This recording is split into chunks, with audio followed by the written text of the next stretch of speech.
Pozdrav svima!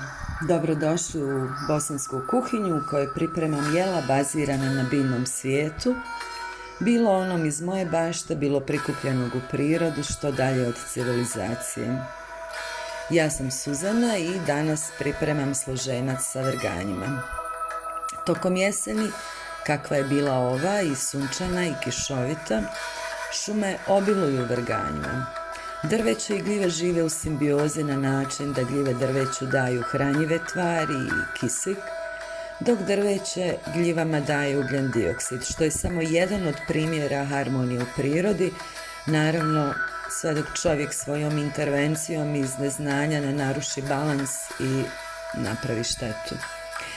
Zato je važno gljive odvajati od korijena ili nožem ili zakretanjem stapke, skupljati ih u korpe kroz čije šupljine mogu ispadati spore, pa na taj način u stvari propagiramo njihova staništa.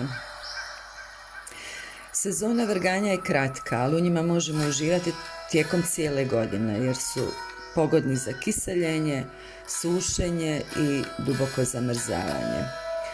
Ako ih želite sušiti i zalediti, onda obavezno radite čišćenje suhom metodom, dakle četkicom i čistom suhom krpom.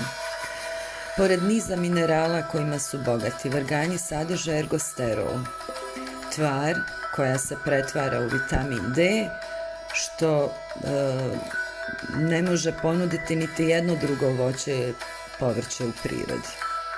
Od vrganja najčešće pripremam veganski gulaš i paštetu, ali ovaj put sam se odlučila za složenac koji je vrlo izdašno jelo i sa navedenim omjerima može fino nahraniti 4 ljudi.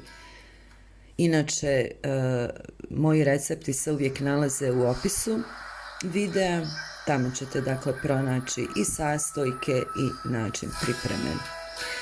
Uživajte jesenje blago iz svojih šuma, čuvajte ga kako bi služilo ne samo nama, već i budućim stanovnicima zemlje. Budite radosni i u zdravlju, naravno i u slast.